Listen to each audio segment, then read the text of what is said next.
Hello everyone, कैसे हैं आप सब लोग। आज हम बात करने वाले हैं एलएलबी के फर्स्ट सेमेस्टर के क्वेश्चन पेपर आईपीसी जिसका नाम है लॉ ऑफ क्राइम्स के बारे में। ये क्वेश्चन पेपर 2015 में आया था। इसका पेपर कोड है K-1004। पेपर को सॉल्व करने के लिए आपको 3 आवर्स मिले थे। मैक्सिमम मार्क्स इसके अंदर 100 हैं। इसके अंदर 3 सेक्शन हैं और सभी सेक्शंस को उनके इंस्ट्रक्शन के अकॉर्डिंग ही सॉल्व करना है। तो चलिए शुरू करते हैं। Section A, attempt all the 5 question of the sections. Each question carries 4 marks. Very short answer is required, not exceeding 75 words. इसमें कहा गया है कि आपको इस सेक्शन के अंदर 5 क्वेश्चन सॉल्व करने हैं और हर एक क्वेश्चन को सॉल्व करने पर आपको 4 मार्क्स मिलेंगे, आपको 20 मार्क्स मिलेंगे। क्वेश्चन नंबर 1 है इस सेक्शन का, define sedition. What is the punishment given in the Indian penal code. राजद्रोह को परिभाषित करिए। भारतीय दंड संहिता में ये कितने दंड से दंडनीय है। बहुत इंपॉर्टेंट क्वेश्चन है ये। Question number 2, differentiate in between right and एफ्रे।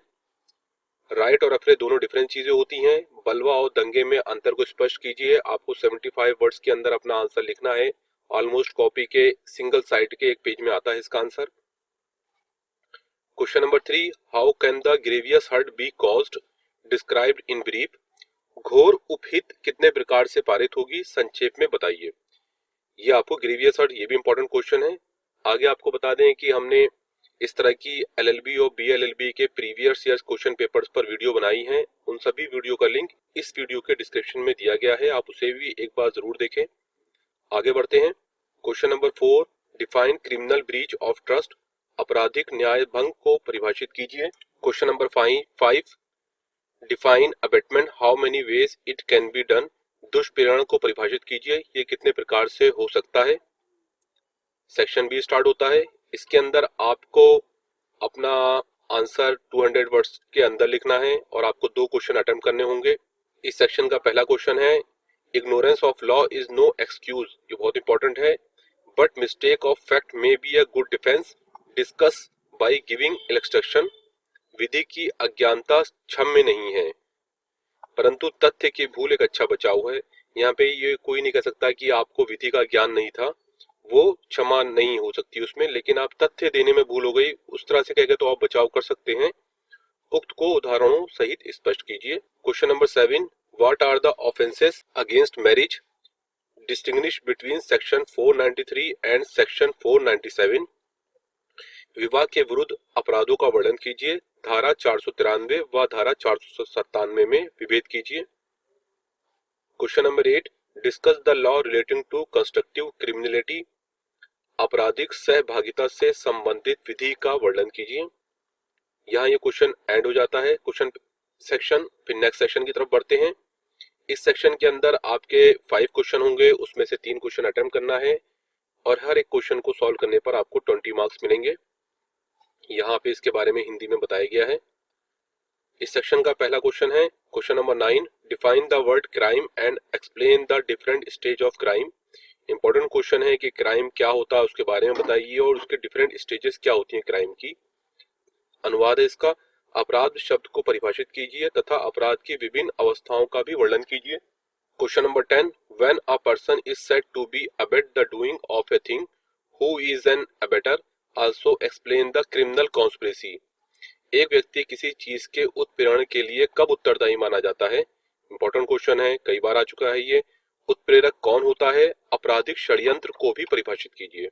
Criminal conspiracy में बहुत से केसेस बनते हैं। क्वेश्चन नंबर 11, यहाँ पे एक एग्जाम्पल देके बताया गया है, what offence is committed in the following case. एक केस नीचे दिया गया है, उस पे कौन से केसेस लगेंगे। ए with the intention of murdering Z, instigate be a child under 7 years of age to do an act which causes Z death. B is consequence of the abatement. Does that act is absence of A and thereby cause Z death. What offense has committed by A? Discuss with relevant law. इसका हिंदी में अनुवाद समझते हैं हम। इसमें कहा गया है, का को हत्या कारित करने के आशय से खा को जो 7 वर्ष से कम आयु का शिशु है, यानी क्या है वो माइनर है, वो कार्य करने के लिए आ को उकसाता है, यानी थर्ड पर्सन को उकसाता है, जिससे का की मृत्यु कारित हो जाती है। पहला वाला बंदा मर जाता है। खा दुष्प्रेरण के परिणाम स्वरूप वो कार्य आ की अनुपस्थिति में करता है और उससे का की मृत्यु कारित करता है। यहाँ पर आ द्वारा क्या अपराध कारित किया गया है, विधि का दृष्टांत देकर समझाइए। आप इसको डिटेल में समझेंगे तो ये समझ में आ जाएगा आपके कि इसमें क्या करना क्या है। इसके अंदर हमें question number 12, what offence is committed in the following case, against case दिया गया है और उस पे क्वेश्चन बना है।